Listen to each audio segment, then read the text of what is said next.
Jesse, so Ray, your partner here, colleague, comrade, she got, seen the protests in Greece and Europe elsewhere.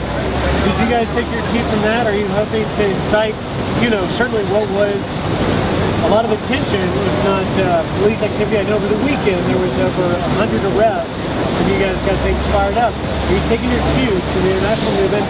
And how do you want to see this in? What do you, if you could have it in a perfect way, how would it be? Well, I don't know. It's really difficult to kind of answer questions leading to those conclusions. I'd say that we didn't take our cue off of anybody, really. It became a more spontaneous movement. As far as seeing this end, I wouldn't like to see it end. I think I'd like to see the conversation continue. This is what we should have been talking about after 2008 when the economy collapsed.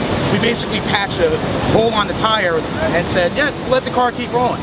Unfortunately, it's fun to talk to the propaganda machine in the media, especially conservative leading networks such as yourself, because we find that we can't get conversations on the Department of Justice's ongoing investigation of News Corporation, for which you are an employee, but we can certainly ask questions like, why are the poor engaging in class warfare? Now, after 30 years of having our living standards decrease while the wealthiest 1% have had it better than ever, I think it's time for maybe, some participation in our democracy that isn't funded by news cameras and gentlemen such as yourself. Okay, but let me give you this challenge, Jesse. Sure. We're here giving you an opportunity on the record with Credit Ancestry to put any message you want out there, give you fair coverage, and I'm not going to in any way be biased about it. So there is an exception to the case because you wouldn't be able to get your message out without us, yes? No, certainly. I mean, take for instance when Glenn Beck was doing his protest and he called the president a person who hates white people and white culture.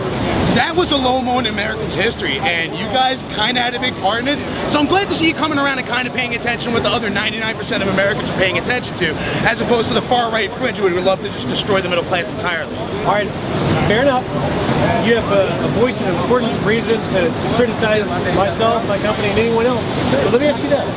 In fairness, does this administration or President Obama have any criticism as to the financial situation in countries in there? I think myself, as well as many other people, would like to see a little bit more economic justice or social justice, Jesus stuff, as far as feeding the poor, health care for the sick. I find it really entertaining that people like to hold the Bill of Rights up while they're screaming at gay soldiers, but they just can't wrap their heads around the idea that a for-profit healthcare system doesn't work. So let's just look at it like this. If we want the president to do more, let's talk to him on a level that actually reaches people, instead of asking for his birth certificate and wasting time with total nonsense like cilantro.